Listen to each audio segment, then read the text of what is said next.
ನಗರಸಭೆ ಪ್ರಾಪರ್ಟಿಗಳು ಉಳಿಸ್ಕೊಳ್ಳೋಕ್ಕೆ ಅವ್ರ ಕೈನಲ್ಲಿ ಸಾಧ್ಯ ಆಗ್ತಾ ಇದೆ.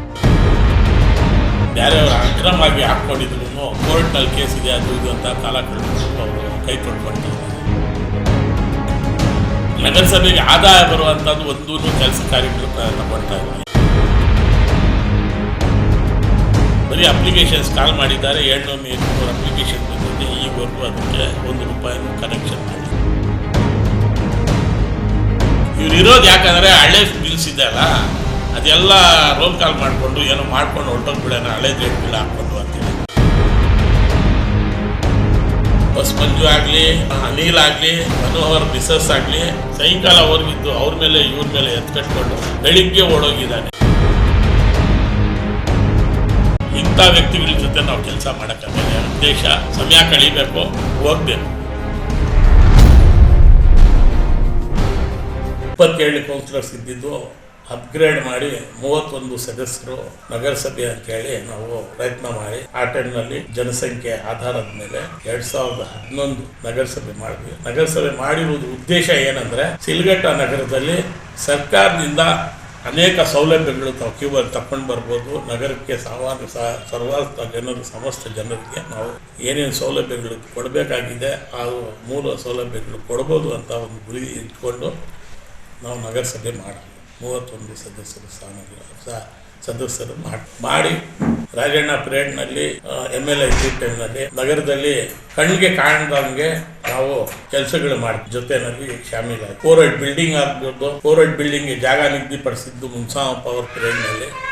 ಆವಾಗ್ಲೂ ನಾವು ಕಾಂಪೌಂಡ್ ಹಾಕ್ಸಿ ಜೊತೆಯಲ್ಲಿ ಎಲ್ಲ ಮಾಡಿಸಿದ್ವಿ. ನಂತರ ರಾಜಣ್ಣ ಪೀರಿಯಡ್ನಲ್ಲಿ ಬಜೆಟ್ನಲ್ಲಿ ವಿ ಮುನಿಯಪ್ಪ ಅವರು ನಿಗದಿ ಮಾಡಿಸಿದ್ರು. ಅವರ ಅವಧಿ ಆದ ತಕ್ಷಣ ರಾಜಣ್ಣ MLA ಆದರು. ಅದಕ್ಕೆ 11 ಕೋಟಿ ಅಂತ ಪ್ರಾಜೆಕ್ಟು, ಆ ಒಂದು ಮೂಲ ಸೌಲಭ್ಯಗಳು ಈಗ ಒಳ್ಳೆಯ ಬಿಲ್ಡಿಂಗು, ನ್ಯಾಯಾಲಯದ್ದು ಸುಸೂತ್ರವಾಗಿ ಇರುವಂಥದ್ದು ಒಂದು ಕೆಲಸ ನಾನು ಸಹ ಜೊತೆಯಲ್ಲಿದ್ದು ರಾಜಣ್ಣ ಅವ್ರ ಜೊತೆ ಮಾಡಿದ್ವಿ. ಅದ್ರ ಜೊತೆ ಫೈರಿಂಗ್ ಸ್ಟೇಷನು ಸಹ ಅವ್ರ ಕಾಲದಲ್ಲೇ ರಾಜಣ್ಣ ಪೀರಿಯಡ್ನಲ್ಲಿ ಬಿಲ್ಡಿಂಗ್ ಎಲ್ಲ ಕಂಪ್ಲೀಟ್ ಮಾಡಿದ್ವಿ. KSRTC ಡಿಪೋಗೆ 183 ಸರ್ವೆ ನಂಬರು ಇಲ್ಲಿ ನಮ್ಮ ಟೌನ್ ಲಿಮಿಟ್ನಲ್ಲಿ 3 ಎಕರೆ 37 ಗುಂಟೆ ಡಿಪೋ KSRTC ಅವರಿಗೆ ಹಸ್ತಾಂತರ ಮಾಡಿದ್ವಿ. ಈಗಲೂ ದಾಖಲೆ ಪಾಣಿ ಗಿಣಿ ಎಲ್ಲ ಇದೆ. ಟೆಂಡರ್ ಆಗಿತ್ತು. ಗುದ್ಲಿ ಪೂಜೆ ಟೈಮ್ನಲ್ಲಿ ರಾಜಣ್ಣ ಅವರೇ MLA ಇದ್ದರು. ಅವಾಗ ಟ್ರಾನ್ಸ್ಪೋರ್ಟ್ ಮಿನಿಸ್ಟರು ರಾಮಲಿಂಗಾರೆಡ್ಡಿ ಸಾಹೇಬರು, ಈಗಲೂ ಅವರೇ ಇದ್ದಾರೆ. ಅನೇಕ ರಾಜಕೀಯಗಳು ಡೆವಲಪ್ಮೆಂಟ್ಸು ಅಥವಾ ಹೇರ್ ಫೇರ್ ಆಗಿರೋದ್ರಿಂದ ಏನು ಮೇಲೆ ಡಿಬ್ಬೂರಹಳ್ಳಿ ರಸ್ತೆಯಲ್ಲಿ 183 ಸರ್ವೆ ನಂಬರ್ನಲ್ಲಿ ಬಸ್ ಡಿಪೋ ಆಗಬೇಕಾಗಿತ್ತು. ಅದು ಕೆಲವು ಕಾರಣದಿಂದ ಅದು ತಡೆಯಾಯಿತು. ನಂತರ ರಾಜಣ್ಣ ಅವರು ಇಲ್ಲ, ನನ್ನ ಪೀರಿಯಡ್ನಲ್ಲಿ ಆಗಲೇಬೇಕು ಅಂತ ಒಂದು ಗುರಿ ಇಟ್ಕೊಂಡು ಇತ್ಲಳ್ಳಿ ಹತ್ರ ಒಂದು ಪ್ರಾರಂಭ ಮಾಡಿದ್ರು. ಅಲ್ಲಿ ಪೂರ್ಣ ಆಗಿದೆ ಅದು ಬಸ್ ಡಿಪೋ. ಅವ್ರ ಕಾಲದಲ್ಲಿನೂ ಅದು ಒಂದು ದೊಡ್ಡ ನಗರಕ್ಕೆ ಒಳಗೆ. ಯಾಕಂದರೆ ಏನು ನಗರಸಭೆ ಆಗತ್ತೆ ಅಂತ ಸಂದರ್ಭದಲ್ಲಿ ಸರ್ಕಾರ ಒಂದು ಗೆಜೆಟ್ ನೋಟಿಫಿಕೇಶನ್ ಮಾಡುತ್ತೆ. ಸುಮಾರು ಅಪ್ ಟು 5 ಕಿಲೋಮೀಟರ್ ಟೌನ್ ಲಿಮಿಟ್ಗೆ ಕಂಟ್ರೋಲ್ ಬರುತ್ತೆ.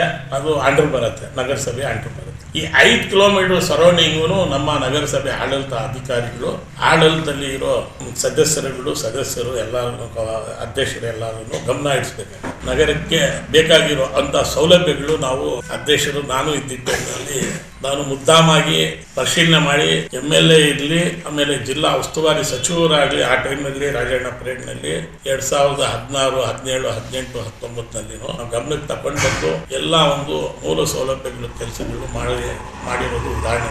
ರಾಮಸಮುದ್ರಂನಿಂದ ನೀರು ತರಬೇಕಂತೇಳಿ ಒತ್ತಾಯ ಬಂತು. ನಾನು ಸದಸ್ಯರಾಗಿದ್ದೆ. ನಮ್ಮ ಬ್ಲಾಕ್ ಕಾಂಗ್ರೆಸ್ ಅಧ್ಯಕ್ಷರು ಮುನ್ಕೃಷ್ಣಪ್ಪ ಅವರ ಮಿಸಸ್ಗೆ ಜಯಮ್ಮ ಅವರಿಗೆ ನಾವು ಅಧ್ಯಕ್ಷರು ಮಾಡಿದ್ವಿ. ಇದೇ ವಿ ಮುನಿಯಪ್ಪ ಸಾಹೇಬರು ಶಾಸಕರಾಗಿದ್ದರು. ಜಂಟಿ ನಾನು ಸಹ ಹೋಗಿದ್ದೆ ಮುನ್ಕೃಷ್ಣಪ್ಪ ಅವ್ರ ಜೊತೆ. ನಾವು ಸರ್ವೆ ಮಾಡಿದ್ವಿ, DPR ಮಾಡಿದ್ವಿ. ರಾಮಸಮುದ್ರದಿಂದ ನೀರು ತಂದರೆ ನಗರಕ್ಕೆ ಒಂದು ಒಳ್ಳೆ ಅನುಕೂಲ ಆಗುತ್ತೆ, ಲೈಫ್ ಲಾಂಗ್ ಅದು ಸೋರ್ಸ್ ಕೊಡುವಂಥ ಕೆಲಸ ಅಂತೇಳಿ ಆ ಟೈಮ್ನಿಂದಾನೇ ನಾವು ಅದ್ರ ಮೇಲೆ ಗಮನ ಇಟ್ಕೊಂಡು ಕೆಲಸ ಮಾಡಿದ್ವಿ. ಕೃಷ್ಣಸಾಗರ್ ತಲಕಾಲ್ ಬೆಟ್ಟ ದೇವಸ್ಥಾನ ಮುಂದೆ ಬುರುಗುಡ್ಡೆಗೆ ಹೋಗ್ತೀವಿ, ಅಲ್ಲಿ ಆ ಕೆರೆಗೂ ನಾವು ಸರ್ವೆ ಮಾಡಿಸಿದ್ವಿ. ಆ ಟೈಮ್ ಜೈಂಟಾಗಿ ಶ್ರೀರಾಮ್ ರೆಡ್ಡಿ ಅಂತೇಳಿ ವಾಟರ್ ಸಪ್ಲೈ ಡಿಪಾರ್ಟ್ಮೆಂಟ್ನಲ್ಲಿ ಇದ್ರು. ಅವರು ಟೀಮ್ ಎಲ್ಲ ಬಂದಿದ್ರು. ರಾಜ್ಯದ ಮುಖ್ಯಮಂತ್ರಿಗಳು ಸಿದ್ದರಾಮಯ್ಯ ಸಾಹೇಬರು, DK ಸಾಹೇಬರು, ನಮ್ಮ ಜಿಲ್ಲೆ ಉಸ್ತುವಾರಿ ಸಚಿವರು ನಮ್ಮ ನಗರಕ್ಕೆ ಮೂಲ ಸೌಲಭ್ಯಗಳು ಏನೇನು ಬೇಕು ಅಂತ ಕಣ್ಣಿಡಿಸಿ ಇಲ್ಲಿ ನಮ್ಮ ಕ್ಷೇತ್ರದ ಕಾಂಗ್ರೆಸ್ ಮುಖಂಡರ ಒತ್ತಡದ ಮೇಲೆ ಬಜೆಟ್ನಲ್ಲಿ ಅದು ನಿಗದಿ ಮಾಡೋದು ಮೂಲ ಸರ್ಕಾರಕ್ಕೆ ಕ್ರೆಡಿಟ್ ಹೋಗುವಂತ ಕೆಲಸ ಇದೆ. ಹೆಮ್ಮೆನಿಂದ ಹೇಳ್ಕೋಬಹುದು, ಕಾಂಗ್ರೆಸ್ ಸರ್ಕಾರ ಬಂದ ಮೇಲೆ ನಮ್ಗೆ ಈ ಮೂಲ ಸೌಲಭ್ಯಗಳು ತಕೊಂಡು ಈ ನಗರಕ್ಕೆ ಮಾಡಕ್ಕೆ ಅನುಕೂಲ ಆಗಿದೆ. ಆ ನಗರಸಭೆಗೆ ಗೌರವ ಬರುವಂತ ಕೆಲಸಗಳು ನಾವು ಮಾಡಕ್ಕೆ ಆಗ್ಲಿಲ್ಲ. ಬರೀ ಕೇಸ್ಗಳು ಏನ್ ಕೇಸ್ಗಳು ಹಾಕೊಂಡಿದ್ರು ಅನಿಲ್, ಬಸ್ ಮಂಜು ಅವರೆಲ್ಲರೂ ಅಟ್ರಾಸಿಟಿ ಬೇರೆ ಬೇರೆ ವಗೇರಾ ಅಂತ ಕೇಸ್ಗಳ ನನ್ನ ಮೇಲೇನೋ ಅನೇಕ ಯಾವ್ಯಾವ್ದು ಸುಳ್ಳು ಕೇಸ್ಗಳ ನ್ಯಾಯಾಲಯದಲ್ಲಿ ನಡೀತಾ ಇದೆ. ಅದು ನ್ಯಾಯಾಲಯ ಏನ್ ತೀರ್ಕೊಳುತ್ತೆ ಅದು ತಲೆ ಬಾಗಿಸ್ಬೇಕಾಗಿರೋ ಎಲ್ಲ ಕರ್ತವ್ಯ ಅವ್ರದ್ದು, ಎಲ್ಲ ಜವಾಬ್ದಾರಿ ಇದೆ. ಅನಿಲ್, ಮನೋಹರ್, ಬಸ್ ಮಂಜು ವಿಮನಪ್ಪ ಸಾಹೇಬ್ರ ಹತ್ರ ನಗರತ್ನ 4ನೇ ಫೇಸ್ನಲ್ಲಿ ಏನು 25 ಕೋಟಿ ಬಂದಿತ್ತು, ಇನ್ನೂ ನಡೀತಾ ಇದೆ.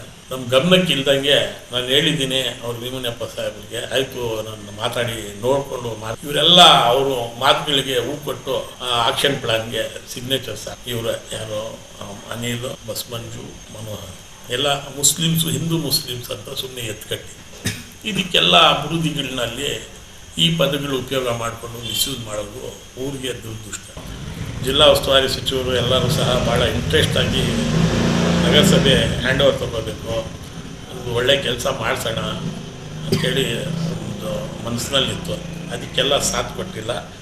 ಕೆಲವು ಕೌನ್ಸಿಲರ್ಸ್ ಅವರೇ ಆಗಬೇಕಾಗಿದೆ ಅಧ್ಯಕ್ಷರು, ಯಾರು ಓಡೋಗಿದ್ದಾರೆ ಅವ್ರದ್ದೇ ಹೆಸರು ಪ್ರಪೋಸ್ ಮಾಡಿದ್ರು ಪಾಪ ಜಿಲ್ಲಾ ಉಸ್ತುವಾರಿ ಸಚಿವರು. ಆ ಬಸ್ ಮಂಜು ಆಗಲಿ, ಅನಿಲ್ ಆಗಲಿ, ಮನೋಹರ್ ಮಿಸಸ್ ಆಗಲಿ, ನೀವೇ ಆಗಲಿ ಅಧ್ಯಕ್ಷರುಗಳು, 3 ಜನದಲ್ಲಿ ಯಾರನ್ನ ಆಗಿ ಅವ್ರದ್ದು ಸಂಪೂರ್ಣ ಜವಾಬ್ದಾರಿ ನಂದು, ನಾನು ಸಹಕಾರ ಕೊಡ್ತೀನಿ ಎಲ್ಲ ಅಂತ ಹೇಳಿದ್ಮೇಲೆ ಸಚಿವರು ಮಾತು ಕೇಳಿ ಸುಧಾಕರ್ ಸಾಹೇಬ್ರದ್ದು ನಾವೆಲ್ಲ ಅವ್ರ ಜೊತೆ ಇದ್ಮೇಲೆ ಇವರು ಇದ್ದಿದ್ದಂಗೆ ಬೆಳಿಗ್ಗೆನೆ ಸಾಯಂಕಾಲ ಹೊರಗಿದ್ದು ಅವ್ರ ಮೇಲೆ ಇವ್ರ ಮೇಲೆ ಎತ್ಕಟ್ಕೊಂಡು ಬೆಳಿಗ್ಗೆ ಓಡೋಗಿದ್ದಾನೆ ಇವರೆಲ್ಲ 7 ಜನ. ಅದು ಓಡೋಗಿದ್ದ ಉದ್ದೇಶ ಏನೋ ಪಕ್ಷಕ್ಕೆ ಅವಮಾನ ಮಾಡ್ಬೇಕಂತಾನೋ ಅಥವಾ ಪಕ್ಷಕ್ಕೆ ಡ್ಯಾಮೇಜ್ ಮಾಡ್ಬೇಕಂತಾನೋ ಅಥವಾ ಅವ್ರ ಸ್ವಾರ್ಥಗಳಿಗೆ ಅರ್ಥ ಆಗುತ್ತೆ. ನನ್ನ ಸ್ವಾರ್ಥಕ್ಕೆ ಅಂತ ನಾನು ಅನ್ನಿಸ್ಕೊಂಡಿದ್ದೀನಿ. ಯಾಕಂದರೆ ಅವ್ರು ಬೇಕಾದಷ್ಟು ಇಲ್ಲಿಗಲ್ ಅವ್ರ ಬಿಸ್ನೆಸ್ನಲ್ಲಿ ಬೇಕಾದಷ್ಟು ಫೇರ್ಸ್ ಇದೆ, ಅದು ಉಳಿಸ್ಕೊಳ್ಳೋಕ್ಕೆ ಇವ್ರಿಗೆ ಬ್ಲ್ಯಾಕ್ ಮೇಲ್ ಮಾಡಿರ್ತಾರೆ, ಅದಕ್ಕೆ ಓಡೋಗಿದ್ದಾರೆ. ಆಕ್ಷನ್ ಅಂತ ತೋರಿಸಿದ್ದಾರೆ. ಇದು ಮೀಟಿಂಗು ಮೆಮೊ ಬಂದಿರೋದು. ಇದಕ್ಕೆ ಯಾವ್ಯಾವುದು ಏನು ಅಂತ ಡಿಪಾಸಿಟ್ ಎಷ್ಟು ಕಟ್ಟಬೇಕು ಅಂತ ತೋರಿಸಿದ್ದಾರೆ. ಇದ್ರ ಜೊತೆ ಇವರು ಅಂಗಡಿಗಳು ಬೇಕಾದಷ್ಟಿವೆ ಹರಾಜು ಹಾಕೋದು, ಸುಮಾರು 100 ಚಿಲ್ಲರೆ ಅಂಗಡಿಗಳಿದೆ. ಯಾಕೆ ತಂದಿಲ್ಲ ಇದು ಹರಾಜು? ಇದು ಏನು ಅಧಿಕಾರಿಗಳಿಗೆ ಕೆಲಸ ಮಾಡ್ತಾರೆ, ಜವಾಬ್ದಾರಿ. ನಮ್ಮ ಸಿಲ್ಗಟ್ಟ ನಗರಸಭೆ ಮಾನ್ಯ ಆಯುಕ್ತರು ನಗರಸಭೆ ಪ್ರಾಪರ್ಟಿಗಳು ಉಳಿಸ್ಕೊಳ್ಳೋಕ್ಕೆ ಅವ್ರ ಕೈನಲ್ಲಿ ಸಾಧ್ಯ ಆಗ್ತಾ ಇಲ್ಲ. ಯಾಕಂದರೆ ನಗರಸಭೆ ಪ್ರಾಪರ್ಟಿಗಳವರು ಬೇರೆಯವರು ಅಕ್ರಮವಾಗಿ ಹಾಕ್ಕೊಂಡಿದ್ರು ಕೋರ್ಟ್ನಲ್ಲಿ ಕೇಸ್ ಇದೆ ಅದು ಇದು ಅಂತ ಕಾಲ ಕಳ್ಕೊಂಡು ಅವರು ಕೈ ತೊಳ್ಕೊಳ್ತಾ ಇದ್ದಾರೆ. ಎಕ್ಸಾಂಪಲ್ ಏನು ಹೇಳ್ತಾರೆ, ಇಲ್ಲಿ 1ನೇ TMC ಲೇಔಟ್ನಲ್ಲಿ 1ನೇ ಸೈಟ್ ನಂಬರ್ನಲ್ಲಿ 67ನೇ ಸೈಡ್ ಅವನು ಬಂದು ಮನೆ ಕಟ್ಕೊಂಡು ಅವನಿದ್ದರೆ ಅವನ ಮೇಲೆ ಆ್ಯಕ್ಷನ್ ತಗೊಂಡಿಲ್ಲ. ಕ್ರೆಸೆಂಟ್ ಸ್ಕೂಲ್ ಅಂತ ನಡೀತಾ ಇದೆ ಕ್ವಾಟೆನಲ್ಲಿ, ಅವ್ರ ನಗರಸಭೆ ಜಾಗ ಒತ್ತುವರಿ ಮಾಡಿಕೊಂಡು ಶಾಲೆಗೆ ಅವರು ಒತ್ತುವರಿ ಮಾಡಿಕೊಂಡು ಮಜಾ ಮಾಡ್ತಾಯಿದ್ರು, ಅವ್ರ ಮೇಲೆ ಆ್ಯಕ್ಷನ್ ತಗೊಂಡಿಲ್ಲ. ಇಂಥದ್ದು ಸುಮಾರು 100 ಇದೆ. ಇದು ಒಂದು. ಆಮೇಲೆ ನಗರಸಭೆಗೆ ಆದಾಯ ಬರುವಂಥದ್ದು ಒಂದೂ ಕೆಲಸ ಕಾರ್ಯಗಳು ತಗೊಳ್ತಾ ಇಲ್ಲ. ಇನ್ನು ಸುಮಾರು ಕಮರ್ಷಿಯಲ್ ಕಾಂಪ್ಲೆಕ್ಸ್ ಇವೆ, SFC ಇದೆ, IDS ಸಮಿತಿ ಇದೆ, ಎಲ್ಲನೂ ಅದು ಎಲ್ಲ ಈವರೆಗೂ ಆಕ್ಷನ್ ಮಾಡಲಿಲ್ಲ. ಕಾರಣ ಯಾಕಂದರೆ ಅವ್ರ ಹತ್ರ ಅಡ್ಜಸ್ಟ್ಮೆಂಟ್ ಇರ್ಬೋದು. ಆಕ್ಷನ್ ಮಾಡಿದ್ರೆ ಬಹಿರಂಗವಾಗಿ ಯಾರೋ ಬರ್ತಾರೆ, ಏನೋ ತಗೊಳ್ತಾರೆ, ರೆವಿನ್ಯೂ ಬರುತ್ತೆ, ನಗರಸಭೆಗೆ ಆದಾಯ ಬರುತ್ತೆ. ಇದು ಒಂದು ಮೂಲ. ಆಮೇಲೆ ಏನು ಸರ್ಕಾರ ಗೈಡ್ಲೈನ್ಸ್ ಕೊಟ್ಟಿದ್ದೆ, ಎ ಖಾತಾ ಬಿ ಖಾತಾ ಮಾಡಿ ಎಲ್ಲರಿಗೂ ಜನರಿಗೆ ಬಿ ಖಾತಾಗೆ 1 ಪಟ್ಟು 2 ಪಟ್ಟು ತಗೊಂಡು ಅವ್ರಿಗೆ ಖಾತಾ ಮಾಡಿ ಈ ಖಾತಾ ಮಾಡಿಕೊಡಿ ಅಂತ. ಬರೀ ಅಪ್ಲಿಕೇಶನ್ಸ್ ಕಾಲ್ ಮಾಡಿದ್ದಾರೆ, 700-800 ಅಪ್ಲಿಕೇಶನ್ ಬಂದಿದೆ. ಈವರೆಗೂ ಅದಕ್ಕೆ 1 ರೂಪಾಯಿನೂ ಕನೆಕ್ಷನ್ ಮಾಡಲಿಲ್ಲ. ಇದು ಮುದ್ದುದ್ದೇಶ ಏನಿದೆ ಗೊತ್ತಾಗ್ತಾ ಇಲ್ಲ. ಚಿಂತಾಮಣಿ ಆಗಲಿ, ಚಿಕ್ಕಬಳ್ಳಾಪುರ, ಗೋರಿಬಿದೂರು, ಇಂಟರ್ ರಾಜ್ಯದಲ್ಲಿ ಎಲ್ಲನೂ ರೆವಿನ್ಯೂ ಕಲೆಕ್ಷನ್ ಆಗ್ತಾಯಿದೆ. ಇವ್ರದ್ದು ಉದ್ದೇಶ ನಗರಸಭೆ ಅಭಿವೃದ್ಧಿ ಆಗಬೇಕು, ಊರು ಒಳ್ಳೆ ಕೆಲಸ ಮಾಡಬೇಕು, ಲೇಬರ್ಗೆ ಸ್ಯಾಲ್ರಿ ಕೊಡಬೇಕು, ಬೀದಿ ದೀಪಗಳಿಗಾಗಬೇಕು, ನೀರು ಡ್ಯಾಮೇಜು ಪೈಪ್ಲೈನ್ ಅದು ಇದು ಆಗಿದ್ರೆ ಸರಿಪಡಿಸ್ಬೇಕು. ಈಗ ಡೀಸೆಲ್ ಬಿಲ್ ಇರ್ಬೋದು ಅಥವಾ ವೆಹಿಕಲ್ದು ಇನ್ಶೂರೆನ್ಸು, FC ಯಾವುದೂ ಸರಿಯಾದ ರೀತಿ ಅವ್ರು ಯಾವುದು ಮೈಂಟೈನ್ ಮಾಡೋದಕ್ಕೆ ಅವ್ರಿಗೆ ಎಲಿಜಿಬಲ್ ಇಲ್ಲ ಅಂಥೇಳಿ ನಮ್ಮ ದೃಷ್ಟಿನಲ್ಲಿ ಇಟ್ಕೊಂಡು ನಾವು ಹೈಕೋರ್ಟ್ನಲ್ಲಿ ರಿಪಿಟಿಷನ್ ಆಗಿದೆ. ಅದು ಆರ್ಡರ್ಸ್ ಆಯಿತು. ಇವರು ಅಲ್ಲಿ ಆ ಸ್ಥಾನದಲ್ಲಿ ನ್ಯಾಯಾಲಯಕ್ಕೂ ಅವರು ಸ್ಥಾನದಲ್ಲಿ ಅವ್ರು ಫಿಟ್ ಇಲ್ಲ, ಅವ್ರಿಗೆ ಹಿಂಪಡೀರಿ ಸರ್ಕಾರಕ್ಕಂತ ಡೈರೆಕ್ಷನ್ ಕೊಟ್ಟರು. ನಾವು ಆ ಆದೇಶ ಮೇರೆಗೆ ನಿನ್ನೆನೇ ಆದೇಶ ಆಯಿತು. ಮೊನ್ನೆ ಜಿಲ್ಲಾಧಿಕಾರಿ ಗಮನಕ್ಕೂ ಬಂದಿದೆ. ನಾನು ನಿನ್ನೆನೇ ಅವನು ರಿಲೀವ್ ಆಗಿರ್ಬೋದು ಅಂತ ತಿಳ್ಕೊಂಡಿದ್ದೆ. ಇವತ್ತು ಹೋಗಿ PD ಮೇಡಮ್ ಹತ್ರ ಮಾತಾಡಿ ಎಲ್ಲ ನೋಡಿದೆ. ನೋಡಿದ್ರೆ ಅವರೆಲ್ಲ ಪುಟಪ್ ಮಾಡಿದ್ವಿ. ಡಿ ಸಿ ಸಾಹೇಬರು ಸ್ವಲ್ಪ ಬ್ಯುಸಿ ಇದ್ದರು. ನಾನು ಇಮಿಡಿಯೇಟಾಗಿ ರಿವ್ಯೂ ಮಾಡ್ತೀನಿ ಅಂತ ಆಶ್ವಾಸನೆ ಕೊಟ್ಟಿದ್ದಾರೆ. ಇವರು ಆದೇಶ ಬಂದ ತಕ್ಷಣ ಇವ್ರಲ್ಲಿಂದ CTCನಲ್ಲಿ ಸೈನ್ ಹಾಕಿ ಹೊರಟೋಗ್ಬೇಕು.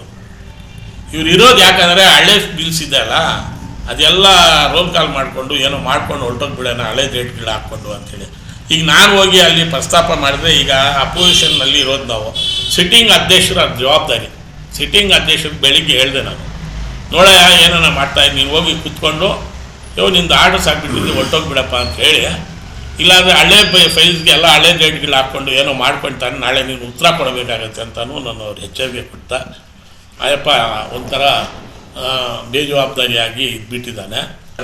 ಜಿಲ್ಲಾ ಉಸ್ತುವಾರಿ ಸಚಿವರು ಸಾಹೇಬ್ರ ಹತ್ರ ಪ್ರಸ್ತಾಪ ಹಾಕಿದ್ದೀವಿ. ನಾವು ಹಂತದಲ್ಲಿ ಅವ್ರಿಗೂ ಸಮಯ ಹೋಗಿದ್ದ ಟೈಮ್ನಲ್ಲಿ ಸಿಕ್ಕಿದ್ರೂ ಜನ ಜಾಸ್ತಿ ಇರ್ತಾರೆ. ಸಿಗದ್ರೆ ಗಂಟೆಗಳು ನಮ್ಮ ಕ್ಷೇತ್ರದ ವಿಚಾರ ಮಾತಾಡ್ತಾರೆ. ನಮ್ಮ ನಗರಕ್ಕೂ ಏನೇನು ಬೇಕು ಅಂತ ಕಂಪ್ಲೀಟು ಮಾಹಿತಿ ತಗೊಳ್ತಾರೆ. ಇದಕ್ಕೆಲ್ಲ ನಾವು ಕೂಡಿಸಿ ನಾವು ಅವ್ರ ಜೊತೆ ಒಳ್ಳೆ ಒಂದು ಕೆಲಸಗಳು ಮಾಡಬೇಕು. ಅನೇಕ ನಾವು ಮಾಡ್ತಾಯಿದ್ದೀವಿ, ನಾವು ಹೇಳ್ಕೊಳ್ಳಲ್ಲ, ಮಾಡ್ತೀವಿ. ಮಾಡಿ ನಮ್ದು ಏನಿದೆ ಅಂತ ತೋರಿಸ್ತೀವಿ. ಸರ್ಕಾರದ್ದು ಏನು ಸೌಲಭ್ಯಗಳು ಸಿಗ್ತಾ ಇದೆ, ಏನಿದೆ ಅಂತ ಹೇಳಿ ನಾವು ತೋರಿಸ್ತೀವಿ. ಯಾಕಂದರೆ ನಾವು ಮನೆಯಲ್ಲಿ ಕೂತ್ಕೊಂಡು ನಮ್ಮ ಜೀವನದಲ್ಲಿ ಇಲ್ಲ, ನಾವು ರಾಜಕೀಯದಲ್ಲಿ ಬಂದ ಮೇಲೆ ಒಳ್ಳೆಯ ವ್ಯಕ್ತಿಗಳ ಜೊತೆ ನಾನು ರಾಜಕಾರಣ ಮಾಡ್ಕೊಂಡು ಬಂದಿರೋದು. ಯಾಕಂದರೆ ಇಲ್ಲಾಂದರೆ ನನ್ನ ವಾರ್ಡ್ನಲ್ಲಿ ನನಗೆ ದೂರ ಇಡ್ತಾ ಇದ್ರು. ಅನೇಕ ಯೋಜನೆಗಳು ಸ್ಲಮ್ನಿಂದ, ಕೊಳಚೆ ನಿರ್ಮಾಣ ಮಂಡಳಿನಿಂದ, ಬೇರೆ ಬೇರೆ ಗಂಗಾ ಕಲ್ಯಾಣ ಇರ್ಬೋದು, ಇನ್ನು KMDCನಲ್ಲಿ ಸೌಲಭ್ಯಗಳಿರ್ಬೋದು, ಜನರಿಗೆ ಏನು ತಲುಪಬೇಕು ಎಲ್ಲ ನಾವು ಕಷ್ಟ ಆದರೂ ಸಹ ನಾವು ಹೋಗಿ ಪ್ರಯತ್ನ ಮಾಡಿ ತಲುಪಿಸ್ತಾ ಇದ್ದೀವಿ, ಮಾಡೋಕ್ಕೆ ಪ್ರಯತ್ನ ಮಾಡ್ತಾಯಿದ್ವಿ.